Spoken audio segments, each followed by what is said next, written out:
I would say you'd be best benefited by investing most of your time on AskDane.com. I think that'd probably be the best. But secondary, besides that, that's for you, buddy. Besides that, I Thanks, would say man. this. Any moment which you are engaging in inauthentic communication kind is an absolute waste of your time. Inauthentic communication in any form is a waste of your time. And why do I say that? Because it does not connect to growth. It does not benefit you. It does not benefit anyone else. Have you ever walked away from a fake conversation feeling deeply fulfilled? No, you have not. Have you ever walked away from an interaction where you know that you didn't say what you really needed to say and felt an exhilarating feeling in your heart? No, you did not. So I would say the best thing that you can do right now is in every single interaction that you have, photography or unphotography related, because it doesn't matter. It's about life. Begin to practice being authentic, okay? And it is a practice because we have learned so well from the time we have been babies how to not be authentic. We are really freaking good at not being authentic. And with some people in some situations, you will find it both easier and more enjoyable to be authentic with them. Watch these situations very carefully and take notes after the conversation to see if you can figure out why. In other conversations, you will find it very difficult to be genuine. You will find it very difficult, and those will rarely be enjoyable conversations. And if you really start to note this, then I would even recommend taking around a notepad or on your iPhone or whatever, and after each interaction, just do a little bit of a tally of what happened. On a scale of 1 to 10, how enjoyable was it for you? On a scale of 1 to 10, how real do you think you could be with them? How real were they with you? And what you will very likely find, as I certainly found, is that the degree of authenticity is very tied into the degree of value that ends up coming out with that. So to answer one subsection of your question there, one more, would be the connection to self. That's huge. I could talk for literally days just on the connection of self, and I do. But connection to self is the most important of all connections. And the reason for that is when you establish one great connection with Dane, and let's say it takes you 10 hours to do that, but you finally do. You've got a great connection going with Dane. Is that valuable? Definitely it's valuable. You've got a great connection going with Dane. But that great connection with Dane doesn't necessarily serve you when you're talking with Sarah over here.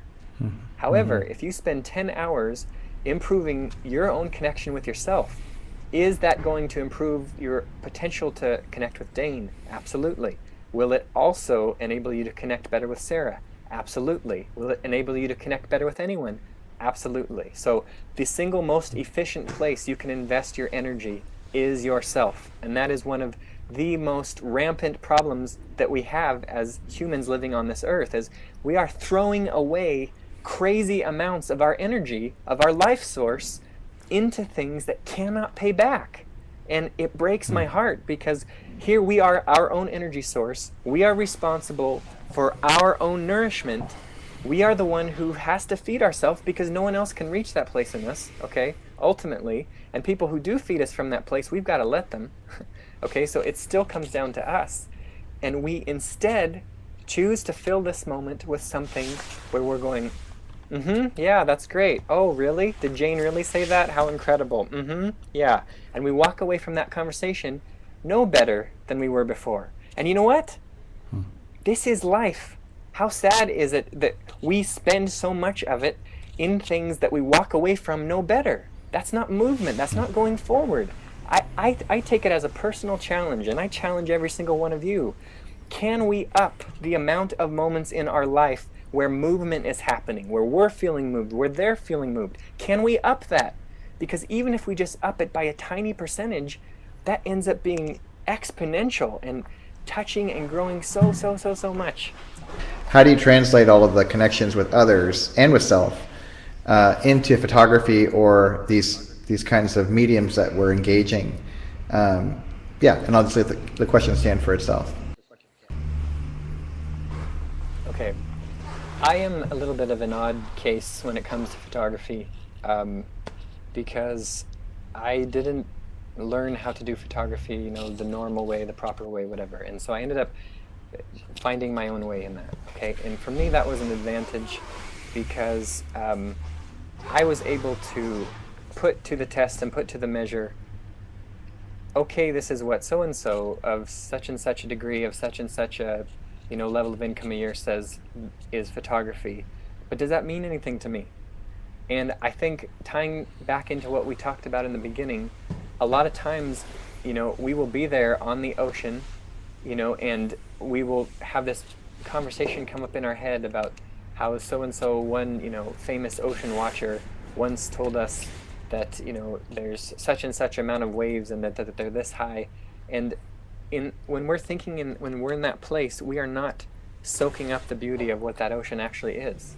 And we do the same kind of thing in photography, okay? We will be there in front of these two brilliant, beautiful people, or one person, or an ocean, whatever it is we're photographing.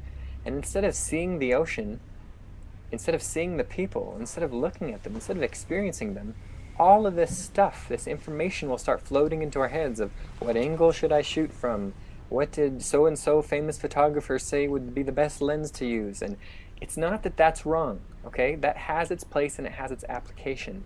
But we have to realize that is only half of what's happening here. So to answer your question very directly, Jamie, I don't see a differentiation between photography and life. I simply don't. My life is always happening, at least hopefully it's always happening, okay? And while I'm doing photography, photography is an expression of my life in that moment.